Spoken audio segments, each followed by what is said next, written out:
Welcome back, everybody. I'm here with Al Bender, and we are going to rip Star Wars Unlimited Shadows of the Galaxy booster box. I have not seen these opened yet. Al, I believe you have opened some of these already, right? Yep. You've had some pretty cool stuff. So, yeah, this is your second box, third box? I think, well, so we did 4 pre-releases. So between me and my 6-year-old, we opened a fair amount there. And I think this is this was probably like box 7, let's say, between the two of us. Box 7. Wow. Okay, that's pretty awesome. Yeah. So are you pretty established on what the cards you need, or were there some cards you're like actively looking for or hoping to get out of this box? Yeah, so the 2 cards I most want to get out of this box are Crate Dragon. We only, between the two of us, got one. And Dark Saber, which we also only got one. Obviously, I'd be happy with a Poe, since those are pretty valuable. Right. And we haven't got any hyperspace legendaries, so I'd be very happy with that. Really? I thought, well, what out of 7 boxes? Hyper foils. We got 2 hyperspace legendaries. Okay. 3 hyperspace legendaries. Got it. No hyper foils. Okay. All right. I would obviously love to get a showcase too, but we got pretty fortunate and we already pulled this beauty. So yeah, I'm not expecting anything, but very happy with that. So where does that fall in the showcases, like amongst what's wanted and what's not wanted? Like, is that in the middle tier, like upper middle tier? Like, it's definitely top tier. I don't know if it's going to be like 1, 2, 3, or 4, but it's like definitely top tier. Okay. Yeah, I mean, I have to imagine it would be. I mean, I'd consider that a main. Yeah, I mean, the card itself is really cool. I think she's also one of the most playable leaders, and I think her ability is pretty evergreen. So it's, because some of like Bosk is really cool, Cad Bane is really cool, but there's not going to be as many cards probably in future sets that really work for their deck. They synergize really well with sort of the specifics of this set. Whereas I feel like Rey and like Han are probably going to be evergreen pretty good. Yeah. All right. Let's do it. All right. Let's do it to it. Yeah, I still have to. Did you grab some boxes of those for me? I believe, right? Yep, I got 2 boxes for you. And I have your PSA One Piece mag for you too. I know, I'm very excited about that. Especially because I don't know if you heard, but a lot of them got like damaged in transit because they weren't in hard cases. So a lot of people like subscribed to PSA just for that, and then they got a bent card. Ooh. So the fact that yours looks pretty clean, I think, is like a mine came in good shape. Or yours, I guess I should say. I'm very pleased about that. It was very clean. Here we go. I like the way the packs look too. So this whole series is more along the lines of bounty hunters, underworld, like tying in, right? Yep, definitely. I don't know if you can see. I really like the art in the set. Like, I think that's like a cool cover. Yeah, it is cool. I agree. The packs look cool. So, and it's the same amount of cards per pack, right? So it's still 24 packs in the box. Yep, 24 packs in the box, 16 cards per pack. All right, so our leader, we got Bosk. Okay. We got a hyperspace location, Navarro City. They also, I don't know if you noticed, but they did new tokens on the back, which are cool. They're Mandalorian themed, which I think is really fun. Oh, interesting. I really like those.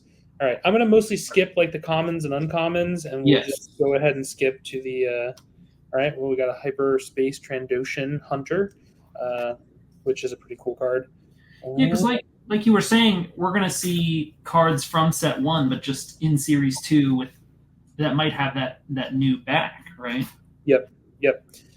So Ruthlessness. Well, only the locations have the token back. So that's our rare. It's not great. Sonara Sand foil, uncommon, not too bad. Are you going to collect a kind of a set from like you did with the first one for this box too? Have you already started putting that together? Yeah, I would say I would describe myself as doing it very casually, because trying to get all of them would be kind of absurd, difficult. But Han Solo, that card's super cool. All right. So that's the Han Solo character, not the leader. Correct. No, that's the Han Solo leader. That's the Han Solo leader. Yeah. Like from the first one? No. So the first one had a yellow Han Solo leader, and this is a red Han Solo leader. So this one, you deal 2 damage to your unit. You can play it for 1 less. which is super cool, especially if you're playing like grit units, so they can actually get more powerful. So he has like really cool synergy with Chewbacca and the Wookiees. All right, so we got a rare enterprising lackeys, and we got a hyperfoil outlaw Corona. Cool. All right, moving on. Yeah, I haven't, like I said, I haven't seen all the cards from this set yet, but I just hear about people venting about some of the power shifts from some of the cards that came out with this set. Hondo. Hondo, what an annoying character. I like Hondo. You what? I like Hondo. So this thing in the set is he gives experience if you use Smuggle. And I just meant he's an annoying character, like in the shows. yeah. All right, we got Sugi as our rare, and a Pirate Battle Tank as our foil. Interesting. Sugi. Yeah, Sugi's one of the least valuable autographs that I come across at top bounty hunters boxes. You can't give them away. Like, I'm like, how about $5? They're like, not worth it. You know. Okay. All right, we got Gar Saxon, or as some people call him, Gary Saxon or Gar Busey, because he kind of looks like Gary Busey. They're pretty good. All right.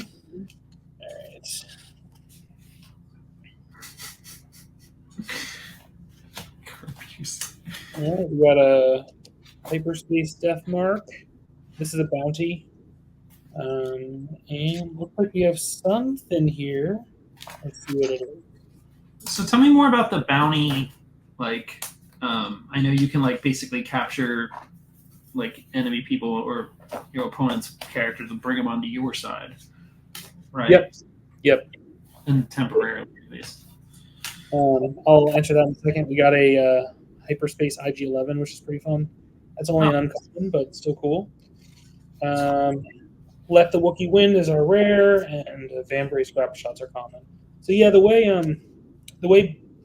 so bounties, you can attach them to a unit, and then when you defeat the unit or capture it, you get some kind of benefit. And then there are cards that basically allow you to capture a unit.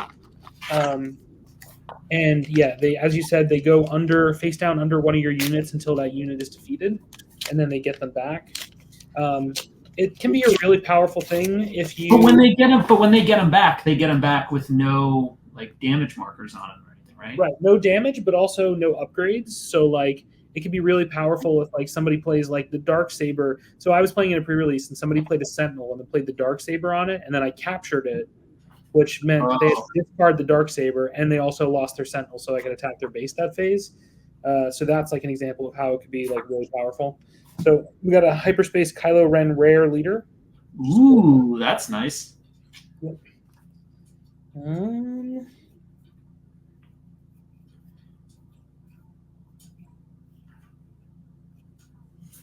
We got a Wild Rancor, rare.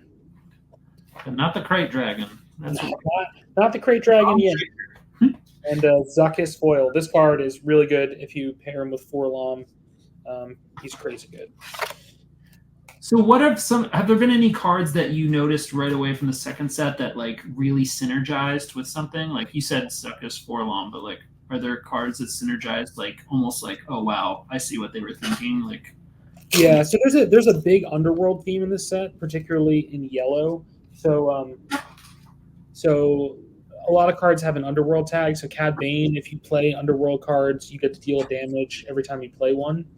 I think maybe you can only do it once per turn, but so that's pretty strong. And then there's like a lot of cards that synergize with underworld, like allow you to pick up so McClunky, which you may recognize as being sort of like a hilarious reference to the words that they added to Greedo before Han shot him to justify why Han shot him. Yeah. Basically, so weird. Basically allows you to pick up an underworld unit and return it to your hand, and in exchange you get to do 3 damage to a unit.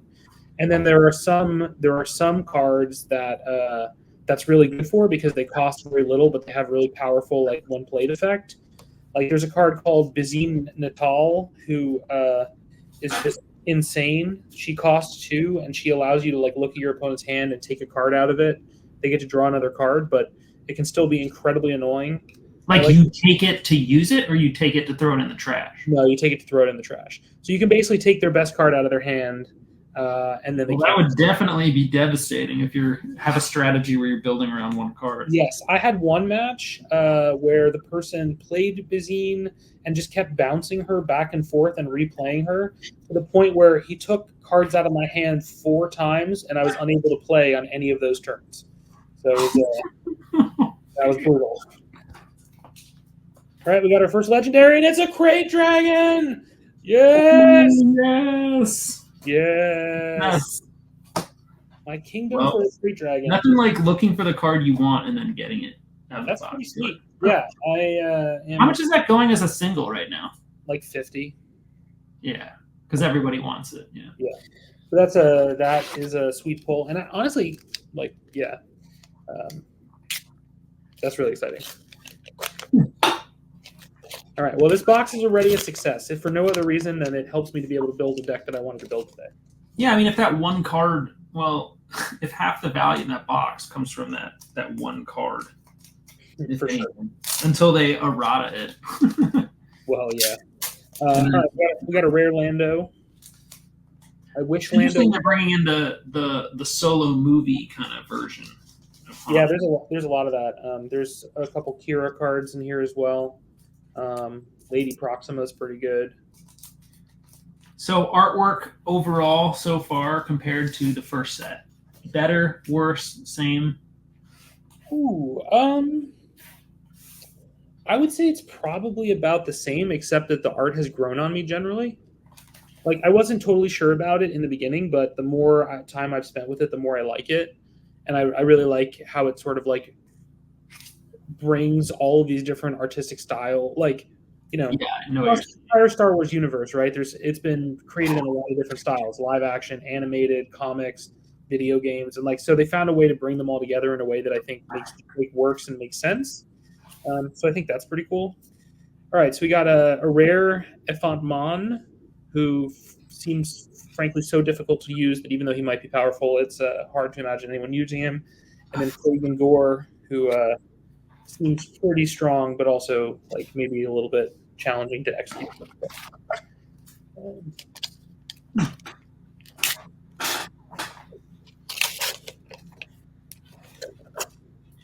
Yeah, I think, when it comes to like bringing together, like you were saying, like all these different aspects, we have animated, new movies, old movies, right? Yeah. Like it makes it really like this is all part of the Star Wars, the same universe. This is all the same thing. So you almost need to have a new artistic style to make that work. You can't be selective in like, I'm going to have some photo stuff here, and then you have to throw in an animated picture. Like that would look worse. Yeah, I agree. And I think they did a really good job, in particular with the hyperspace, and some of the hyperspace foils are so cool. Like I was not seriously considering collecting like hyperspace foils, but I saw the hyperfoil Kylo Ren, and if that card gets a lot cheaper, I might have to buy one because it looks awesome. Altering the deal. That card reminds me of. Do you remember the Robot Chicken sketch, where Darth Vader comes back? And he's like, "I've altered the deal. Pray I don't alter it any further." And he just like keeps coming back and making it more ridiculous. Robot Chicken is quite the throwback. Like, yes. Not go. If you haven't seen it, I highly recommend it. It's like 30 seconds, but it's very funny. Oh my god. All right, we got Fennec. Fennec is kind of cool because she can give anybody that costs 4 or less ambush, which is pretty cool. All right. So how many boxes of this do you think you're going to open? Have you been looking for Spark of the Rebellion boxes or just Shadows boxes? Or are you like, like 8 or 9 and I'm done and I'll just look for singles or trade for the rest? Like, where do you draw the line? So this is the last box I'm planning on opening for like my collection purposes. I have a box that I'm going to save for like us to do a draft at some point. And I bought a few boxes for my 6-year-old to like work his way through. Just because last time like he opened a box and then there was like no more product to be opened for like months. So in case that happens, at least I've like hedged my bets there. But this is the last box that I'm planning on opening for like a collection perspective. So Chewbacca, this is one of the rares that I was missing. So that's really good. And I'm optimistic it might mean that it will lead to one of the legendaries that I'm missing because the rares and the legendaries seem to go together. Foil Fell the Dragon, such a good card. All right. Something's just so satisfying about opening these. Like, I really like the paper packs. Yeah. I really like them. It's definitely easier than the plastic stuff. Oh, we got something for your audience here, my friend. Ooh, showcase Boba Fett. Wow, I'm guessing that's the best one. Unreal. It's a tier 1. I don't know what the tiers are, but oh man, is that a huge wow, hit. That's a hell of a pull. Man, you get the showcase. That's epic. That's an AF2. What? So are you going to keep that one, or are you going to trade with it? It is entirely too soon for you to ask me a question like that. This is sick. This is way cooler than I thought it was going to be just looking at it online. That is interesting. And I have to say, there's been some like quality control. That's a leader card? Yeah. So all the showcases are leader cards. Oh, okay, yeah. So that's him sitting on the throne in Jabba's palace, right? Yep. So this is like Book of Boba Fett. There have been some like quality control issues with like some of the hyperspace and stuff, but like being off center. No, like having like dings and stuff like that. Oh. But like the 2 showcases I pulled have been super clean, so I think they've like pretty clearly paid attention to that. Man, I cannot believe that. That's so crazy. I think Ashton's gonna be a little. He's gonna be so mad. I can't like. So your audience knows I've opened almost all of the Star Wars cards that we've had with my 6-year-old. He's obsessed with showcases. He's never seen one opened. I decided when I got the box, I was like, I'm going to open like 4 packs just before he gets home, just to like scratch an itch. And that's when I opened the Rey showcase. And then this is the only box that I've opened without him other than those 4 packs. So, well, the difference is you can not tell him, then you could show him this video of you opening it and he can experience it. That's a good point. Yeah. And then you could say, here it is. Yes, we're definitely going to have to do that. Oh man, that's so crazy. I can't believe that just happened. Wow. That's awesome. I mean, so yeah, you did pretty good then. If you only had this is the 8th box, so 1 out of 50 then. Those 2 showcases probably pay for everything, honestly. If I were to sell them, I mean, or at least would be pretty close. I mean, that's crazy. Yeah, it's just crazy because I imagine like, so how many come in a case? 12. So there's 6 boxes in a case. So a showcase is like 1 out of every 2 cases, usually. Yeah. So, yikes.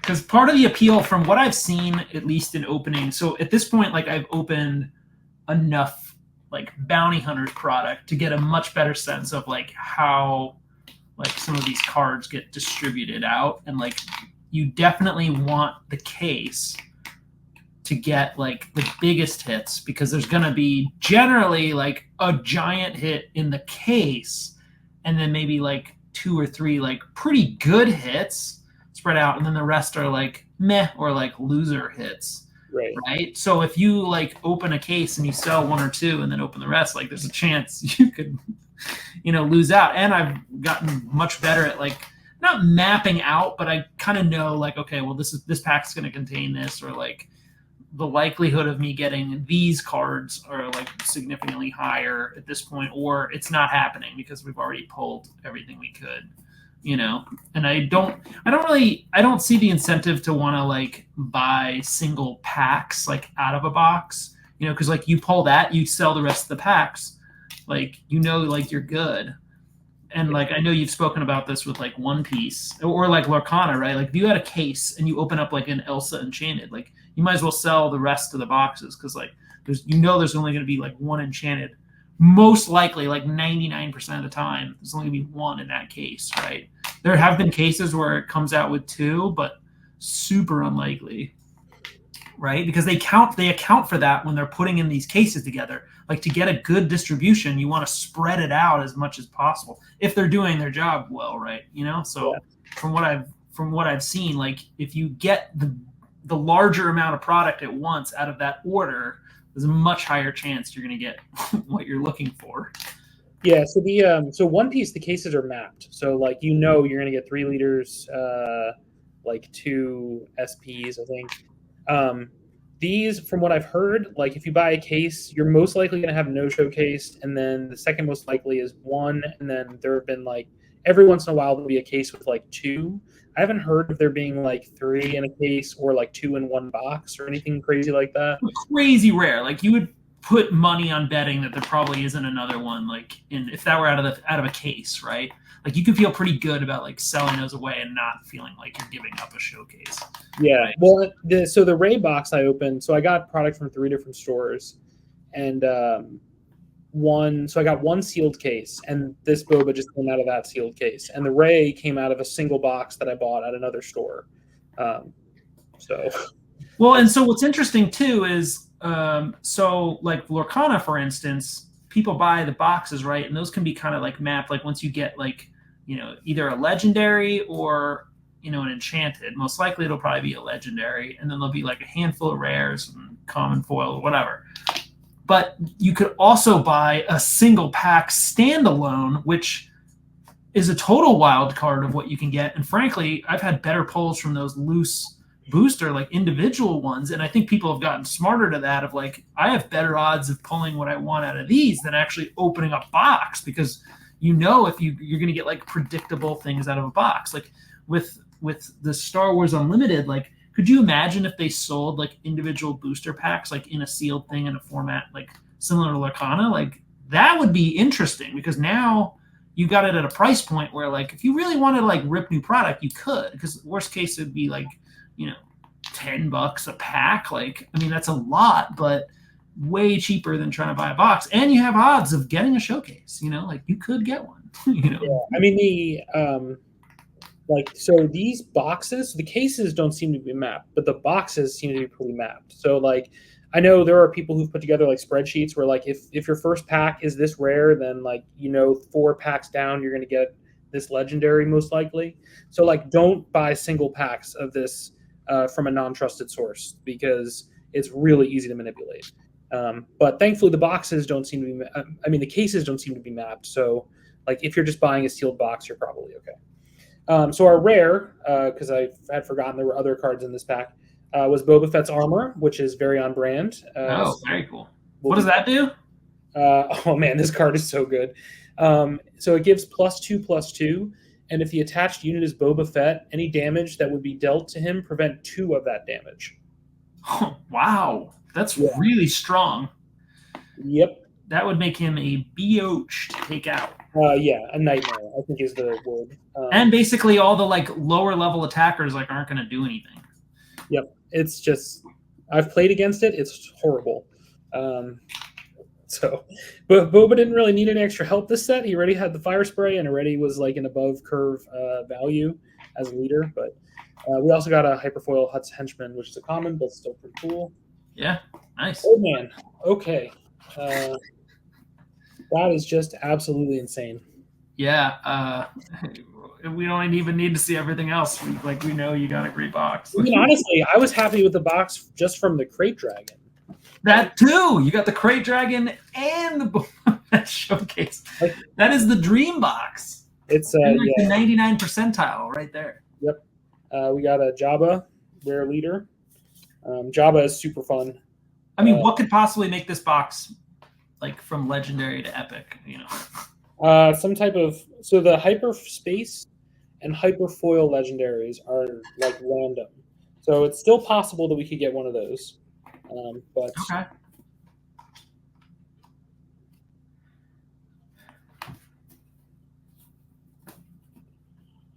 All right, so we got hyperspace uncommon remnant reserves, pretty cool. Okay.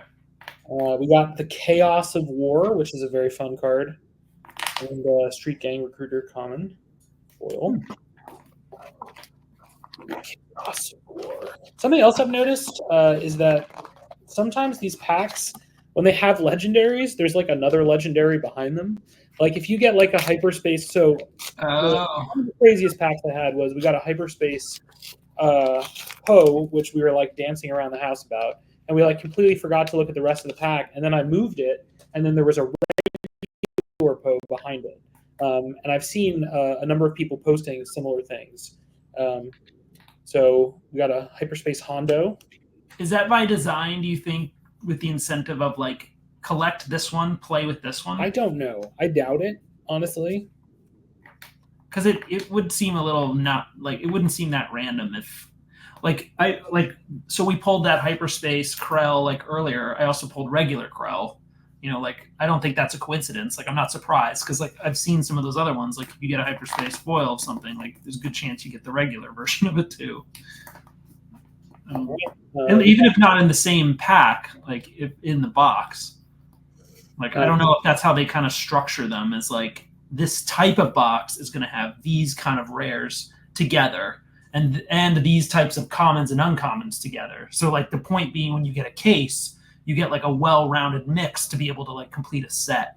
Like I've seen like from either blasters or bounty hunters, like if I'm looking for, let's say I'm looking for like 6 cards to complete a set, I'll know right away if I find one card that helps me complete it, the rest of them are going to be in that box.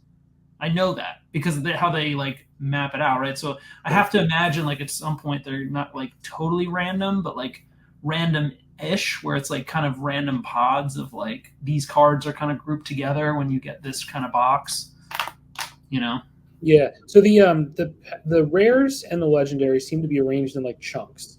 So like you might get, you're probably not going to get 2 boxes that are identical, but like you might get like one chunk and then a different chunk. I don't know how it works for the commons and the uncommons. But so we have a hyperspace in the slot where you get a hyperspace rare or hyperspace legendary. So let's see what it's going to be. It is an uncommon Millennium Falcon, so still cool. So that's cool. We got a Cobb Vanth, who's pretty good, and Take Captive. So you're saying that, like, let's say you get some hyper foils or some,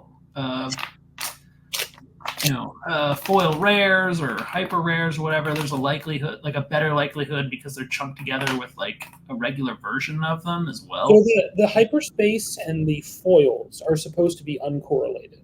So like, if you're supposed to get like on average 3 regular legendaries in a box, those should like appear in chunks, like with specific sets of rares. But like whether you get a hyperspace or a foil is supposed to be like uncorrelated. So that can really appear in any pack. Sorry about that. All right, I'm sure somebody is busy mapping this out as they rip. Like I told you, Richie had opened like over 30 boxes of Spark of the Rebellion. And he had no showcases. Yeah, well, don't tell him about this. We got a rare Palpatine's Return, which is a cool card. Oh boy, is that like you get him back from the dead or something? Yeah, you can play a unit from your discard pile. It costs 6 less. If it's a Force unit, it costs 8 less. So basically, like if you discard your Palpatine, you can play it for 6. What? Which is pretty crazy. Yeah. But also it works for Vader. It works with Maul. So like one of the craziest things you could do is you could like ambush your Maul on turn 1. Even if he's defeated, the next turn you can play that and play him out of the trash again. Just. Oh my god. Yep. That Maul card is good. So in theory, you could like if you had multiple of those like cards that are back, like just keep bringing them back from the dead. Yep. All right, we got a hyperspace Cad Bane. Nice. I would like to get a hyperspace Afra because I think that's. I think that might be the only leader I'm missing hyperspace of. Or no, maybe I'm missing a couple. But I know I'm missing her. Gentle Giant. Nice. Let's see. Very popular. With Into Your Anger is our rare. You're already getting offers on your showcase, right? The bells of people auctioning for it right now. Yep. I honestly, I don't even know what that one is going for right now because I haven't paid much attention to the showcase, but apparently I should. All right, we got a hunter who's a rare leader. Okay. Got a hyperspace. I bet you there's going to be some Bad Batch synergy. I would have to imagine. Yeah, so he's not playable this set, but I'm hoping since the next set is Clone Wars themed. Oh yeah, they'll definitely bring out Bad Batch people. We'll get some good support there. I could imagine like having a whole Bad Batch set would be pretty badass. Yeah, there's some Bad Batch cards in this set, like Tech and Wrecker's really good actually. Right, we got Rory's and we got a rare foil Choose Sides, which is kind of a mean card. It just basically allows you to swap a unit with your opponent. So you like play a 1-drop and then just like take their loot. That's you give them a Moisture Farmers and you take their loot. Did you end up watching all of Bad Batch? Like, No, I haven't seen all of it yet. I'm actually working my way through the Clone Wars right now. So we finished. Okay, then yeah. We finished Rebels, and I'm like a few seasons into Clone Wars. Clone Wars is really good. Clone Wars is really good. I'm trying to think when Bad Batch kicks in though. I feel like because some of the storyline like flows in, like the Clone Wars, Rebels, Bad Batch. There's a little bit of overlap. Yeah, with their storyline because they're in the same timeline. I mean, they do some stuff together, but yeah, that show ended really well. The final season, like the quality of it is just so high, like from an animation standpoint. And Clone Wars was really strong. Like it just fills in so much. It enriches the prequel experience completely because now you have all this other perspective to pull from, and we get to experience Anakin as like the good guy, like the kick-ass like Jedi, right? Where we don't get to really experience that in the movies, So like if you watched Ahsoka and you haven't been caught up with like Bad Batch, Clone Wars, and like Rebels and stuff, like none of that makes any sense, Like you really like what the hell's going on? Yep, I watched Ahsoka before I watched Rebels, and it made absolutely no sense to me. And then I watched Rebels and was like, oh, this show is great. I highly recommend it. Rebels, if anybody hasn't seen it. So we got a First Light. This card is super fun. I don't know if it's going to be like meta at all, but it gives all of your units, except for your leader, grit. So like if they have damage, it just like increases their power. Plus you can smuggle it out, which is cool. Death Watch Loyalist Foil. Did you watch all of the Acolyte? Yes, we just finished it last night. No, 2 nights ago. Yeah, what'd you think? I've been kind of like reserving judgments on it because I wanted to watch all of it before really like soaking it in, and I want to watch all of it straight through again. Well, let's put it this way. I guess maybe we do some like pros and cons. Pros, I'd say, as much as people are like, oh, the story is crap, blah, blah, blah, I think from like an intriguing sort of like episode to episode, like what happens next, like I really had a hard time predicting like what was going to happen next, which from a story standpoint, like I actually really like. What I don't like was I don't think that the way they told it should have been broken up in these like little episodes. Like it could have been longer episodes, maybe less episodes, but just longer, more fleshed out, because the way they like ended an episode felt like you were kind of in the middle of something, like, wait, what just happened? Like you almost have to like go back and rewatch or like remember what just happened. I think for that format, it was not ideal. So, being nitpicky, right? From like you got a hyperspace rare General Rican. Nice. From like the music was interesting. I think it was pretty good. I have to go back with like a second ear on it because there wasn't any music of it that like really stood out to me. Like whereas you have themes like a Rey theme or a Leia theme, or like you have these like themes songs that Star Wars is known for, right? And like even some of the music from Andor, like that is memorable. This I can't recall. Like if you ask me like what it is, like is it just background ambiance or is it an actual soundtrack? because I think that also drives the narrative significantly. So I don't know. I'm still up in the air about that, but I don't think it's as strong as it could be. So In terms of the acting and stuff, I think some of the dialogue was a little weird. I think some of the actors, I'm like, okay, like not the greatest, but whatever. I'm going along with it. I think some sets felt a little soundstagey. Like, I don't know. It didn't have that sort of grit and rough around the edges vibe that like a Mandalorian and Andor brought to the table, right? You could feel that was like a dirty kind of rusted out kind of space, and like that's what Star Wars feels like, right? We don't want it clean and polished. Now I know it's part of the High Republic, but you do kind of lose some of that like I'm in the Star Wars universe. I think for like the episode wise, like third episode, that whole witch thing, I was like, power of one, too many. I'm like, they didn't even really like explain that. So like that was kind of odd. I was like, I wasn't crazy about that. But when it comes to like the Force Fu, like some of the the Jedi and like lightsaber and like the brutality of some of those fight scenes was awesome. So like I think that was a huge highlight in there. Yeah. You know? I'm going to stop you. We pulled a legendary finalizer, which Oh, is that's a good one. statistically the most powerful card in the set, although I'm not sure anybody's playing it. So, and then we have Not yet. I think when you have cards that'll be like reduce the, I mean, maybe it's more that like it's kind of just a weird card because like when you play it, you can capture other people's units under your units, but like why are you playing an 11 cost card if you have enough units on board and they have units on board? Like the game's probably already over. So it's like a finalizing card, isn't it?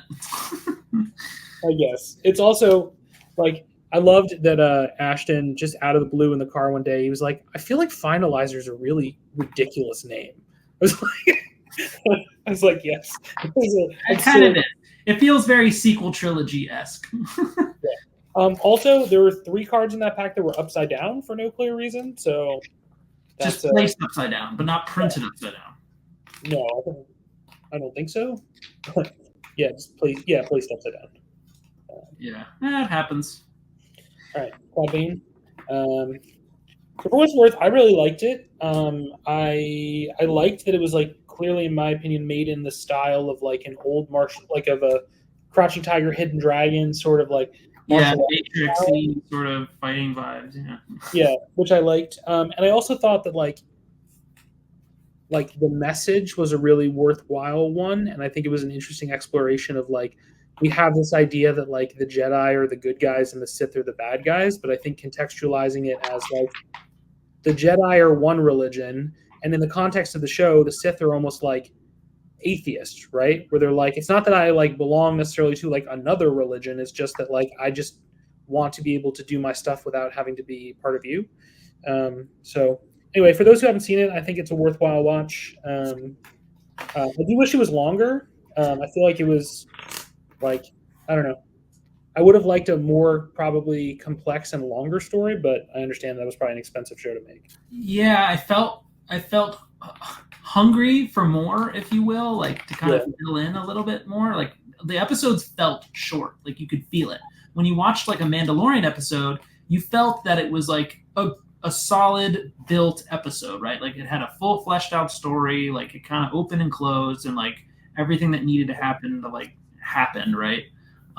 It was kind of, it's just a different format of telling it, but I think there is potential as to where it goes, although the ending did leave me a little bit like scratching my head a little bit. It's like they definitely put it in a place where like, okay, well, you kind of need to like do more with this, or they had plans to clearly like take it to another season. Yeah. We got a rare Finn who unfortunately, at least right now, does not seem like a very good leader. Yeah. So, yeah, I mean, all in all, I wouldn't say it's like the most. I wouldn't say it's like the best thing Disney's put out, but I think a lot of that is not necessarily because of like the story or the characters, but just some of the execution choices. Like in Book of Boba Fett, like the story wasn't really fleshed out, and like the whole Major Domo thing was kind of like lame. Like, and it started out kind of cool with like the Tusken Raider experience, right? Like that was neat, right? But then it ended with just like a weird fight, and they had this one scene that really bugs me of like the red, yellow, green, and blue like scooter chasing that, you know, Yale educated Twi'lek. It was like really bizarre. And I was just like, this doesn't feel Star Wars. I'm like, whoever put this on was like, just give us some rust bucket of a motorcade. Like, make it dirty, make it, you know, ugly looking, you know, make it look like it felt like it was a piece of scraps. Then it would feel Star Warsy, right? So like, don't shiny I don't remember moped and tell me it's Star Wars.